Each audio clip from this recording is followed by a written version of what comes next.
Greetings and salutations, everyone. My name is Ange Kirchhoff, and welcome to my YouTube channel. Today, we're talking about my Week 12 tight end rankings for the 2021 fantasy football season. On today's episode, we're talking about all things related to the tight end position, beginning with matchups. We'll talk about which defenses are giving up the most points to opposing tight ends thus far this season on average in a half PPR scoring format, in order to give ourselves some more insight as to who has the most advantageous matchups and who could take advantage of those matchups to give themselves more upside going into Week 12. After we talk about matchups, we'll of course transition to our top 16 tight end rankings, as I'll share with you guys my perspective and opinions and the statistics that justify my reasoning as to how I think the tight end position is going to stack up when it's all said and done at the end of Week 12. Before we begin today's video, if you have not yet already and you're new to the channel, subscribe. We're making fantasy football content for the entirety of the season with a singular goal of helping you win a 2021 fantasy football championship. Today we'll be talking about my top 16 tight end rankings. Later this afternoon, my top 36 running back video will be out. Of course, tomorrow we'll talk about wide receivers and quarterbacks. Do not forget, Thursday morning, 7:30 a.m. Pacific Standard Time, will be live streaming until kickoff, which is 9:30 a.m. between the Detroit Lions, Chicago Bears. Do not forget, there are 3 games on Thursday, and of course 2 teams on bye this week, which consist of the Arizona Cardinals and Kansas City Chiefs. So again, if you're trying to keep up in terms of getting your lineups ready in order to help you win a championship, subscribe to the channel. For those of you who have already and continue to support, I cannot thank you guys enough. For those of you who haven't checked out Underdog Fantasy, it's another way to play fantasy football, whether it's the weekly contests. Again, there are going to be multiple contests just for this upcoming Thursday. I will be participating in all of them. Not only that, there is a rest of season best ball series that you can go ahead and draft for today. It's only juniors and sophomores that are currently in the National Football League. So second or third year players can be drafted, and you can compete against thousands of other participants in order to bring home a first place prize of $10,000. It's only a $10 buy-in for those of you who are interested. If you sign up today using promo code Andrew, again, the link is down in the description. Underdog Fantasy is willing to match up to $100 of your first deposit. So again, if you're trying to play in the weekly contest this week, win yourself some money, and of course, compete in fantasy despite how your regular season team in terms of your redraft league are doing. Of course, Underdog Fantasy is another way to enjoy fantasy football on a weekly basis. Thank you very much. All right, let's talk about our tight ends going into Week 12. Do not forget, rankings are subject to change.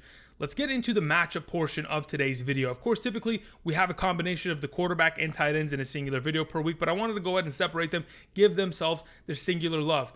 Going into this week, talking about matchups in terms of how many points defenses are giving up to opposing tight ends thus far this season on average in a half PPR scoring format. As you can see to the left side of the screen, we have the Philadelphia Eagles, Houston Texans, Los Angeles Chargers at the top in terms of giving up the most points to opposing tight ends, while on the other end of the spectrum, we have the Arizona Cardinals, Denver Broncos, New England Patriots giving up the least amount of points. Now, we all know Bill Belichick likes to lock down opposing tight ends. He typically wants to take away number 1 receiving threats. He did that to Kyle Pitts last week. This upcoming week, Tennessee Titans, there's nothing really to grab there. But ultimately, when we look at this list, I don't typically look in the direction of, hey, outside of Belichick, is there any defense that is going to outright shut down my respective tight end? I really just look for upside matchups. And when we look at, okay, the Philadelphia Eagles, who's playing against them this upcoming week? We'd have Evan Ingram taking them on. And to be honest, is that a great matchup? Probably not, considering his inconsistency this season. The Houston Texans, they take on the Jets. We talked about Ryan Griffin yesterday during the waiver wire video. But again, he's a deeper play for a league that's probably consists of 16 teams in order to go and maybe, take a swipe at a player like that. The Los Angeles Chargers, they take on the Denver Broncos coming off a bye week, whether it is Noah Fant, Albert Okwuegbunam. There are multiple options there that could have some upside. The Las Vegas Raiders, they play on Thursday against Dalton Schultz. That's fantastic for Schultz, of course, with CeeDee Lamb potentially out, and of course, Amari Cooper already out this week. Definitely gives him some upside there. The Baltimore Ravens, they take on the Cleveland Browns, whether it is an Austin Hooper, David Njoku. You'll see how it kind of transitions there and which one of those 2 tight ends is going to have themselves an upside play, if any. But either way, those are the kind of things we're looking for. Now that we've kind of shown this on screen, giving you guys some perspective, I will refer back to these statistics, but let's go ahead and let's begin with our top 16 tight end rankings for Week 12 of the 2021 fantasy football season. If you're looking for a specific couple players, there are timestamps down in the description of the video. Make sure you click the like button and subscribe if you have not yet already. Thank you very much. All right, let's begin with our number 1 tight end. It is Darren Waller of the Oakland Raiders. Of course, Darren Waller is coming off of his best week since Week 1 with 116 receiving yards, 7 catches, and 15.1 half PPR fantasy points. Now, besides the fact that he's coming off of an incredible performance, but in the last couple weeks, I've heard a couple whispers here and there across the fantasy football community and landscape that Darren Waller is playing far less than what he did last year. And I honestly wanted to put that to test because I truly think that kind of thought process is completely off base at this current moment in time. So I went and I did, a little bit of the crunching of the numbers. From the first 9 games of the 2020 season, Darren Waller put together 53 receptions, 431 receiving yards, and 4 receiving touchdowns, all for 91.6 half PPR fantasy points. So for the first 9 games of the 2020 season, he was great. Now, of course, we're comparing it to the 2020 season because he was incredible, had over 100 receptions, was a fantastic play. Now, in the first 9 games of this season, he has, pretty much accumulated 51 receptions, 610 yards, 2 receiving touchdowns, and 98.5 total fantasy points. So to put it in perspective, Darren Waller is better in the first 9 games of this season than he was last year.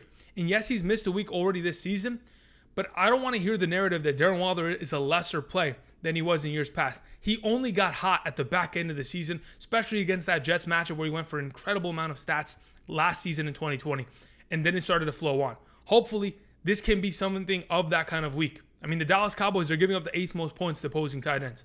Why not Darren Waller? I think, of course, we want to see more from him. We want to see more consistency, but we're going to get there eventually. He's on pace for it, and hopefully he'll have himself a breakout week here as we continue for the rest of the 2021 season. Moving on to Mark Andrews, our number 2 tight end on the week. Even with Tyler Huntley as the starting quarterback of the Baltimore Ravens on Sunday against the Chicago Bears defense that has played well, I told you guys on Sunday morning, Mark Andrews is going to be the only guy that's catching the ball in that offense, and that's what it was. 10 targets, 8 catches, 73 yards, 11.3 for half PPR fantasy points. Takes on the Cleveland Browns this week.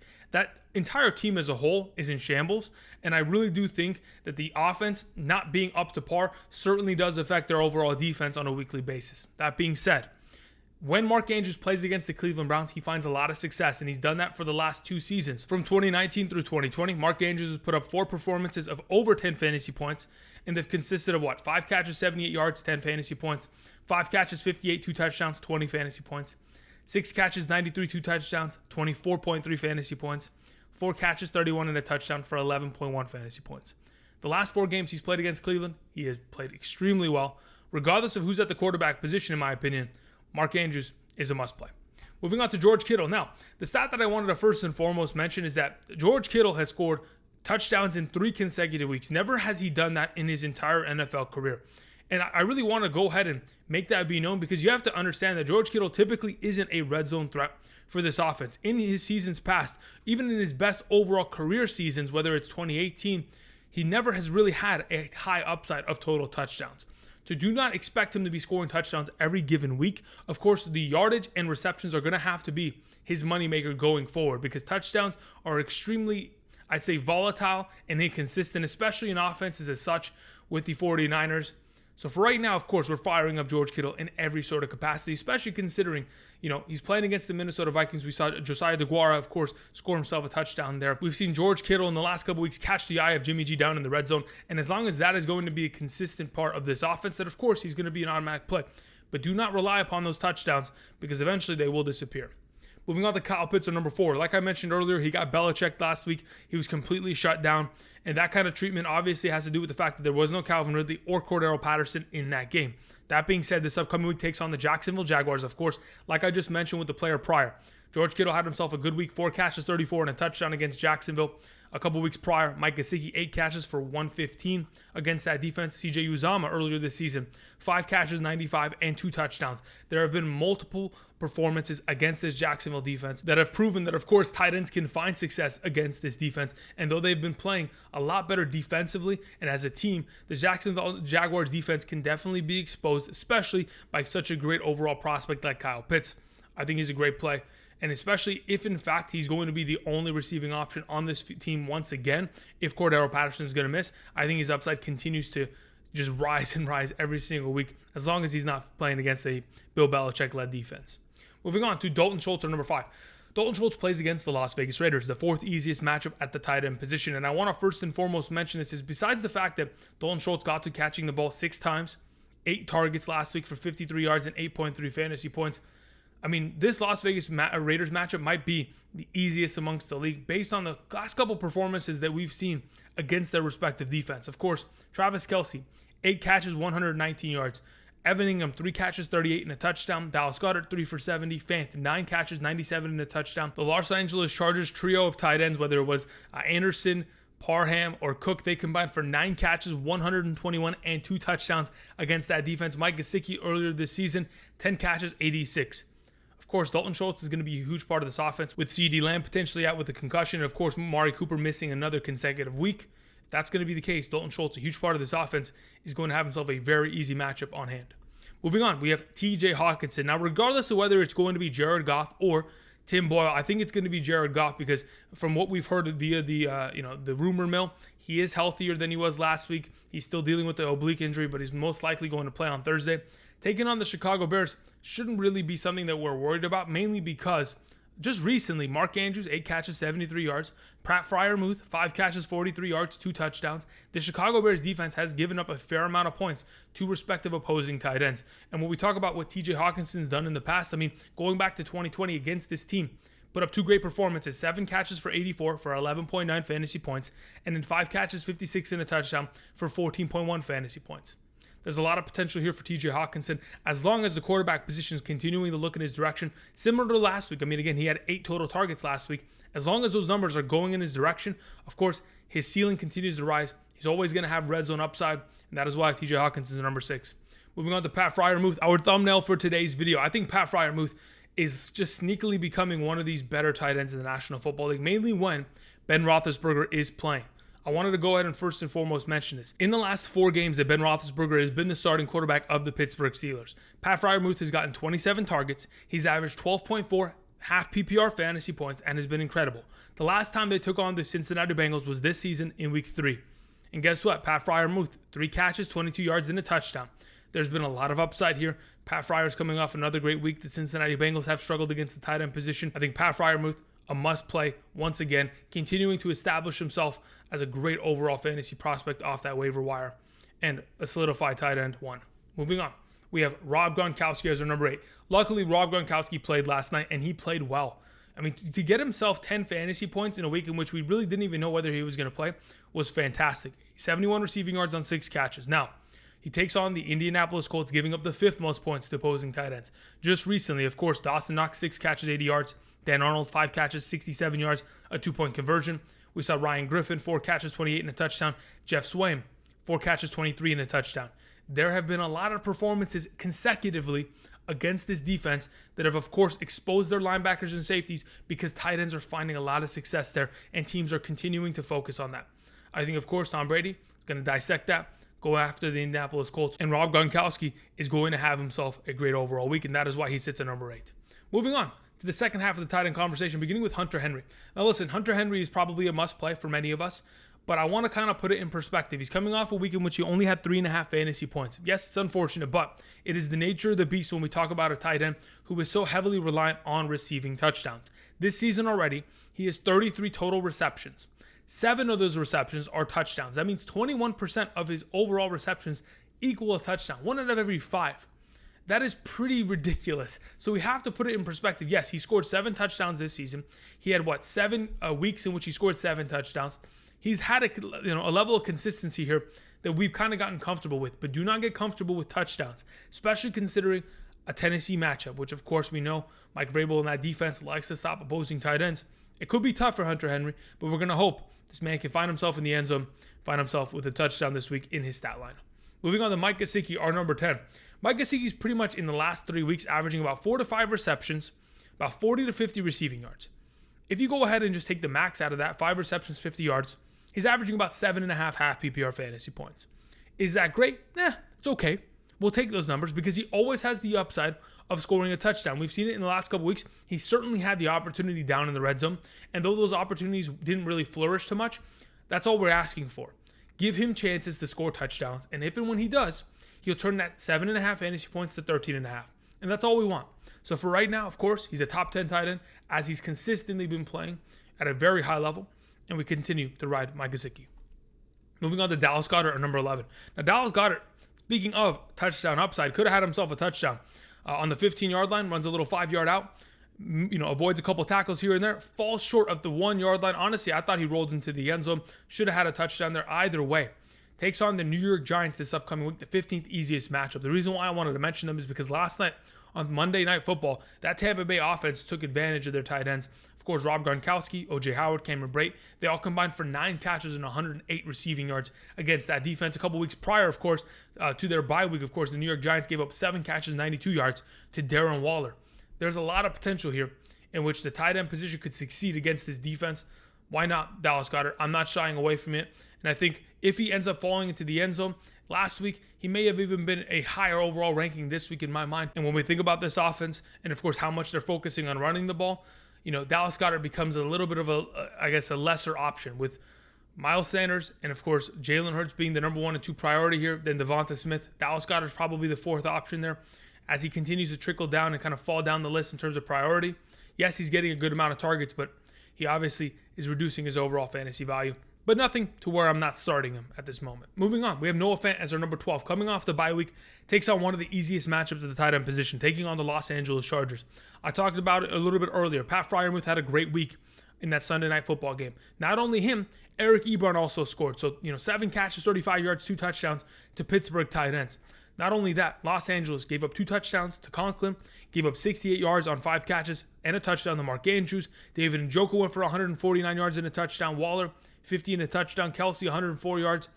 This defense has given up a boatload of points to tight ends, and they've had a tough time because they've played against some of the top tier ones. When you play against Kelsey, Waller, and Andrews, they're certainly going to succeed against you, but nonetheless, the Chargers defense, they're giving up points to all tight ends across the board, and I think Noah Fant has himself a great opportunity. The reason why he's lower than some of these other players, despite how good his matchup is, Albert Okwuegbunam has really become a breakout player there for that offense and is kind of taking away a couple opportunities here and there throughout the week from Noah Fant. Moving on to our number 13 option, we have Dawson Knox. Now, coming off a week in which he had a career high in total targets, 10, and total receptions, 6, he had himself 80 receiving yards and 11 fantasy points against the Indianapolis Colts defense. Again, one of the easiest matchups. Now has to take on the New Orleans Saints. Again, there's a reason why he eclipsed career highs in those numbers. It's probably because the offense as a whole wasn't functioning. There was no Beasley, contributions. The running backs couldn't do anything outside of Matt Breida's couple runs. Emmanuel Sanders, a no-show. Of course, Stephon Diggs got his work, but Dawson Knox was really the number 2 option in that offense. Now, hopefully that's going to be the case as we persist and continue throughout the season to give him more fantasy value now that he's returned from his injury. But it's just a matter of whether or not those numbers are going to be there. I don't think they will. 10 targets is not a number that typically this team wants to send in the tight end direction. They want to get him maybe like 4 or 5 opportunities, specifically down in the red zone. They weren't able to get there this last week against Indianapolis, but that's what they want to do. Hopefully, we'll see more targets, but if not, we expect about 4 to 5 targets, a couple catches, and hopefully scoring a touchdown in order to make himself fantasy relevant. Moving on to Tyler Higbee coming off the bye week, taking on the Green Bay Packers. Now, this Packers defense, just recently, they've given up a good amount of yardage to opposing tight ends. Not too many touchdowns, but specifically, of course, Gerald Everett, 8 catches, 63. Kelsey, 5 catches, 68 and a touchdown. Ertz, 4 catches, 42. Ricky Seals-Jones, 6 catches for 51. The last time we saw Tyler Higbee against the 49ers defense scored himself a touchdown, 3 catches, 20 yards, 9.5 fantasy points. He's going to be heavily reliant, of course, on catching touchdowns, but if he's not going to be doing so, well, then we're going to have to rely on receiving yards. And that is why I have him at number 14, because I think the receiving yards will certainly be there without Robert Woods in the lineup. He's going to have to be asked to do more in the receiving game. And of course, Tyler Higbee will be able to deliver with the opportunities given to him. Moving on to Darren Arnold, coming off a week in which he had literally 0 targets, 0 receptions, 0 fantasy points. Considering how many opportunities and targets he had in the 4 or 5 weeks prior to that. He was getting incredible work. He was, a 10-plus fantasy point tight end every single week and just, delivering on being one of those waiver wire pickup gems that kind of panned out for everyone. But unfortunately, this last week, nothing came of it. I don't think this is going to be something that continues unless he's dealing with some sort of injury that we're not aware of, and that's why, Trevor Lawrence is trying to stay away from him. I don't know what it possibly could be, but I think Darren Arnold will continue to get back to getting his, ample amount of targets, whether it is at, 6 to 8 range, maybe even more like we've seen earlier this season. He'll catch the ball, 5 to 6 times, get himself his yardage, probably not score a touchdown, and that is why he sits at number 15. Moving on to our number 16 and final tight end I wanted to mention today, it is Logan Thomas of the Washington Football Team. The Washington Football Team was without Logan Thomas and Ricky Seals-Jones this last week. Did not bother them. They still were able to beat the Carolina Panthers. This upcoming week, they take on the Seattle Seahawks, and my goodness, do they need a tight end, because this is one of the easiest matchups that you can ask for on the week. Of course, recently, Zach Ertz, 8 catches, 88 yards, 2 touchdowns this last Sunday. Dan Arnold, 8 catches, 68. Freiermuth, 7 catches, 58. Higbee with a touchdown against them. Conklin, 70 yards and a touchdown against them. There is so much potential for tight ends against the Seattle Seahawks defense that why not fire up Logan Thomas? If he's healthy and ready to go and he's off the injured reserve, then he's in my lineup and, of course, delivering fantasy points. I want to thank everybody for watching. These are our Week 12 tight end rankings for the 2021 fantasy football season. Again, subscribe. Later today, we will have our rankings for the running backs. Of course, that video will come out a little bit later today.